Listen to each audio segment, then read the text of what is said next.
Hello everyone, welcome to Venkat family. இன்றைக்கி நம்ம கறி குழம்பு டேஸ்ட்டில் ராஜ்மா கிரேவி செய்ய போகிறோம். இட்லி, தோசை, சப்பாத்தி, பரோட்டான்னு எல்லாத்துக்கும் சூப்பராக இருக்கும். எப்படி செய்கிறதுன்னு பார்க்குறதுக்கு முன்னாடி நம்ம சேனலை சப்ஸ்கிரைப் பண்ணாதவங்க வீடியோவுக்கு கீழே இருக்க சப்ஸ்கிரைப் பட்டனை கிளிக் பண்ணிவிட்டு பெல் ஐக்கானை ப்ரெஸ் பண்ணி ஆல்ன்றதை கிளிக் பண்ணிக்கோங்க. அப்போ தான் நான் போடுற வீடியோஸ் மிஸ் ஆகாமல் நோட்டிஃபிகேஷனில் வரும். 100 கிராம் ராஜ்மா எடுத்திருக்கேன். இதை நல்லா வாஷ் பண்ணிவிட்டு 8லிருந்து 9 மணி நேரம் வரைக்கும் நல்லா ஊற வைக்கணும். ஊறினதுக்கப்புறமா இப்படி தான் இருக்கும். இதை ஒரு குக்கரில் சேர்த்துட்டு மூழ்கிற அளவுக்கு தண்ணி சேர்த்து நல்லா வேக வச்சிடலாம். 4லிருந்து 5 விசில் வரைக்கும் வரணும்.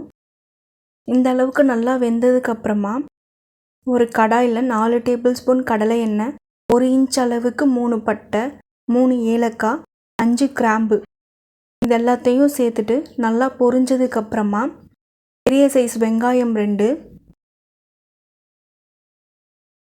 நல்லா வதக்கணும்.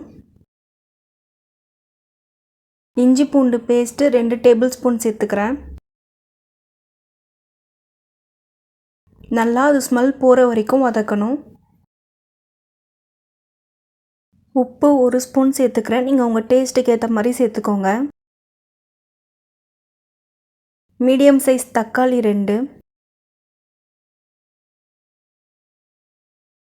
பச்சை மிளகாய் 2ஆக கட் பண்ணி சேர்த்துக்கிட்டேன். இது எல்லாம் நல்லா வதங்கணும். குழம்பு மிளகாய்த்தூள் 3 டேபிள் ஸ்பூன் அளவுக்கு நான் சேர்த்துக்கிட்டேன். உங்களுக்கு காரம் குறைவாக வேணும்னா நீங்கள் குறைவாக சேர்த்துக்கோங்க. 150 ml வாட்டர் 1.5 டம்ளர் அளவுக்கு சேர்த்துக்கிறேன்.